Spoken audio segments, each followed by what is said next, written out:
A company known as AR Wear has come out with anti-rape underwear, and they're hoping to raise enough money to actually put these undies in production. So we'll see if it actually happens. They're looking to raise about $50,000. But the way that it works is AR Wear uses something known as cut-proof lockable straps that fix the form-fitting underwear onto a woman's pelvic area to thwart would-be sexual assailants.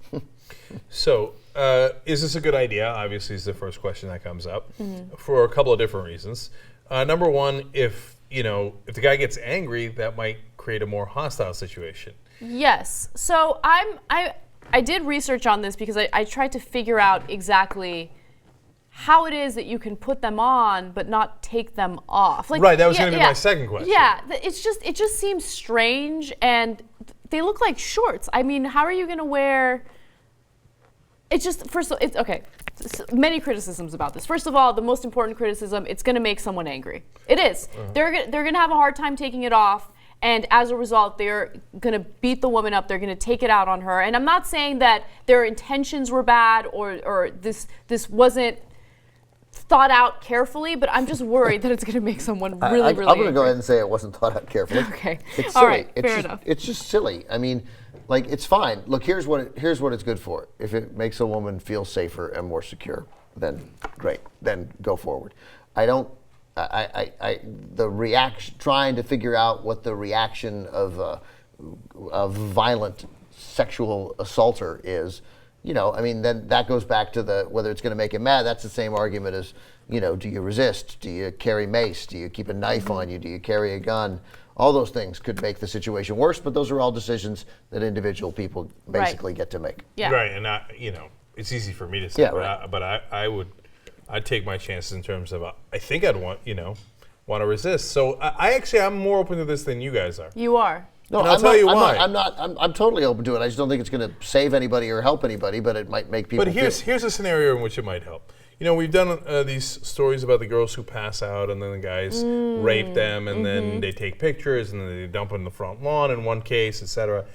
And if the idiot guys who are also drunk can't take it off, maybe in that scenario That's helps. a good point. Yeah, I didn't think about date rape. I didn't think about someone who could be drugged, because this is a perfect example of a situation where it could possibly work. Whenever I think of rape, I always think about someone who's walking on the street by herself. We always think about the guy like laying in the bushes waiting for you. Definitely, right. Yeah. But that is a good example of how it could work. So I'm glad you brought that up. Now, look, but it has a lot of different sides to it. I still don't know how you take it off, but I'm sure they figure that out. I hope. But I just also, I hope you wear it in a very rare circumstance. Like you're going to a party and you're worried about that specific issue, etc.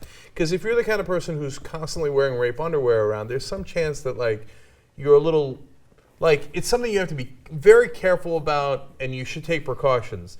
But at the same time, you don't want it to dominate your life. You don't want to go out in the world I got to make sure I'm prepared against rape today. Yeah, I mean, it's also, right, it's a terrible way of going through life. That's what I'm saying. Even if it's just for the party. I mean, you bring up an example of where it sounds like there's a case where it might have helped. But that's crazy that you have to think about that when you go to a party. And we're basically talking about where it seems to be the latest stories are high school kids, who shouldn't be going to parties where that happened. And the fucking guy I don't mean the girls shouldn't be going to those parties, it's their fault. I mean, those parties shouldn't exist. What kind of guy goes to a party and has sex with a girl who's drunk? Who does that? Yeah, I mean, so I know that's happened, but now it feels worse because then they tape it to further humiliate her and etc. It's so stupid and it's so vicious, and so that's the things that shouldn't happen. People get drunk, we understand that, right? But it's almost to me like wearing a bulletproof vest out every day. You could get shot, and in which case, thank God you had the vest on. But you don't want that mentality for your life. You don't want to put that on every day. Yeah. So that's my issue. That's why this feels phony to me. That's why this feels like this is just marketing and a way to raise $50,000. But whatever.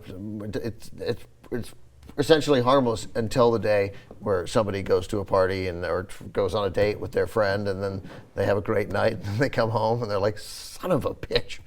The girl can't figure out how to take it off, and they're